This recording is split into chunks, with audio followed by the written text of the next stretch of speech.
Okay, to be continued. Here we go. More magical languaging. And you should have been practicing. Practice today.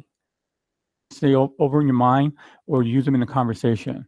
And just as you're talking, it doesn't have to be a client. It could just be somebody that you're having a conversation with, and just practice using your voice and saying that phrase. For example, you could be talking with a friend, having coffee, and say, by now, I'm sure you've probably met a lot of real estate agents. So just saying that in conversation and just practicing using your voice. By now, I'm sure you've met many other people that can help you. So just go ahead and practice as often as you can until it becomes reflex and natural for you to use this language in your conversation. So we talk about embedded commands and in ambiguous language. By now, buy from me is more of a direct command. Buy this home is ambiguous, but it also can be phrased and structured and said as an embedded command, as I covered already. So in this layer on top of the previous one, I want to go more into how to have a conversation where instead of direct embedded commands, it's actually a series of commands that make a sentence, like select me now. And that could be structured throughout a sentence. And that's what you want. Think about someone to select you, either it could be a buyer or a seller.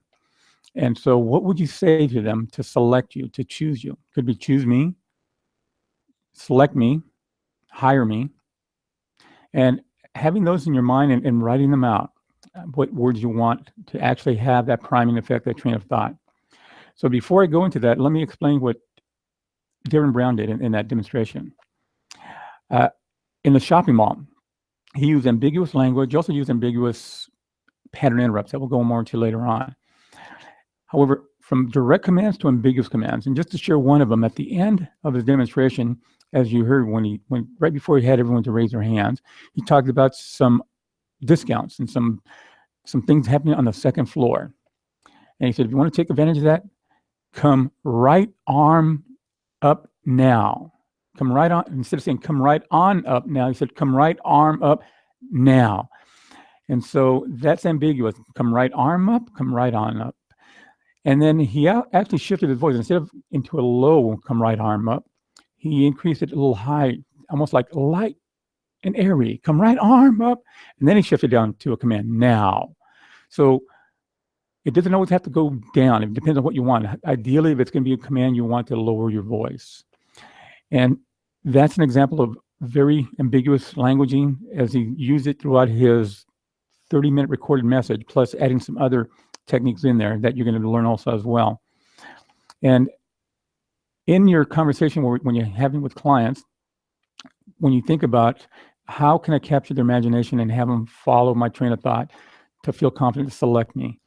And what you want to do is think about, in this exercise, what you can say directly as a command for them to select you. Select me with confidence. Hire me. Choose me. Those could be words that can be structured or actually placed throughout a conversation. For example, as we sit down here, I want you to feel confident to select me. So now you look at them and then you lower your voice, select me. Select me. As I show you how I'm going to sell your property and market your home. And then you continue with the conversation. Many other clients, hire me. So that's another command, hire me. Because of the years of experience or because of how well I service them in the great work that I do. So select me, hire me, choose me. So you don't have to say it all at once, just structure it throughout your conversation. And it could be as subtle as choose the right agent. I'm doing a little obvious, right? Choose the right agent. And ideally I want it to be me. So it's choose the right agent. Ideally I want it to be me. Choose me. So that's now the command, choose me. And you continue on and select me. And the ambiguous now. Before I go into that, as you're in this kind of exercise, when you want someone to choose you or select you, another marker, I talked about markers being lowering your voice, as in that suggestion or command, looking at your client when you're making that comment or that suggestion or command. And now another technique that you can blend to add more of a subconscious message is when you say your command, you lower your voice, you look at them, and then you nod yes. I want you to select me. And then you look at them, I want you to select me because of all the obvious reasons. And so you continue on your conversation. However, the nodding yes is a nonverbal signal where the mind picks it up and starts to think yes. And so it combines it actually compounds that message of listen to it at a subconscious level of selecting you and yes, select you. So very subtle, very profound and powerful. Look at them, lower your voice, or pause. I want you to select me because I am the right person to help you. And look at them and nod yes. I want you to select me because I'm the right person to help you. Those will just increase the impact and that priming effect. And then you continue on with your conversation. Other people hire me.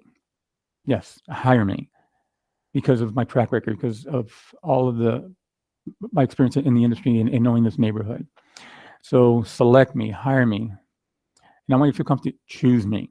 And so even though it's a conversation, you can still lower your voice, make eye contact, and nod your head yes. Versus if you don't nod your head yes, choose me. It still has an impact over choose me. And then stop nodding and you continue on with your conversation. So the word now,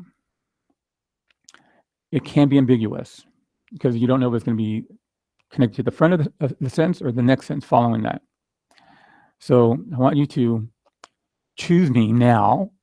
Let's talk about how I'm going to market your property. Choose me now. Let me talk about how I'm going to market your property. So are you saying choose me now as in select me as your agent? Or are you saying choose me now, let me talk about how I'm going to market your property? That's ambiguous. And so the mind starts to focus or actually do that transderivational search of, does it mean this or that? But it happens in the blink of an eye. However, once you're starting to compound this with other suggestions and commands, then the mind starts to follow that train of thought of select me, hire me, buy this house, buy from me, buy now, whatever the outcome that it is. So now is ambiguous. Buy this home now. Let's talk about the square footage. Invest in this home now. Let me show you the backyard. So use that word now also as it being ambiguous to make a command to do it now. And that's why in Darren Brown, when he said, come right arm up now, that's where everyone's now at that moment raised the right arm. He just emphasized it and did it within the command. And just lower your voice subtly, look at them, and just nod your head when you're in front of them. If you're not in front of them, you're over the phone, you can still do this. Obviously, you won't be able to use any motion or eye contact. It'll be all in your voice and pauses. So buy this home now. Pause. Let's talk about this. Select me now. Let me show you how I'm going to market your property. Select me, choose me now. Let me explain how the steps we need to do to qualify you to buy that property, to buy a home, to be a home buyer. So the word now. Now practice those now. Practice those in your conversation with people.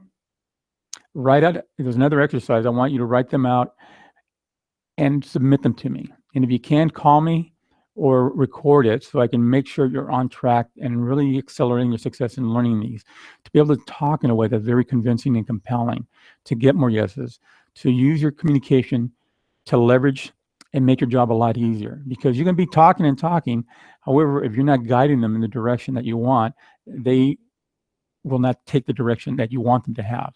They will be daydreaming. They may be disconnected. You still have to have the rapport, and we'll talk a little bit more about that later on. However, just having this kind of language patterns just projects confidence in you and your message. And then knowing how to use your voice and your body motion to just increase that level of confidence and that commitment for them to hear your message in a very powerful way, both consciously and also at an unconscious level. Just being unaware of that, they just get a certain sense of feeling, because now they're starting to hear your message and hearing certain words that makes them think about it differently. make them think about you differently, or the home differently. Or if they're going to buy a home, if you're showing them property and you say, buy this home, being in this neighborhood, and if it's a potential buyer that you're actually driving around and showing them or meeting them that property, saying words like that, as I mentioned before, creates filters for them to start to look at the home as a serious buyer, not to look at the home and think about why it's not for them. They're going to look at the home and start to filter it, why it would be a good home for them to buy or not. So fill out the worksheet on how to select you as the agent, select you as their realtor, select you now, and then use ambiguous now. And highlight the words that you want. As I mentioned, the words that are going to be ambiguous or commands, or actually both. And if you can, bold them or underline them. This will be great practice for you to start to think about and process and integrate this into your mind, your unconscious mind, just to know what you can do now and start to practice that. As I mentioned before, you can practice this even with conversations you're having with friends, just so that you start to use it and it becomes a natural voice pattern that you have. And if there's any questions, contact me, email me. I'm here to help you. Thank you. Have great success. Have some fun with this one. Bye now.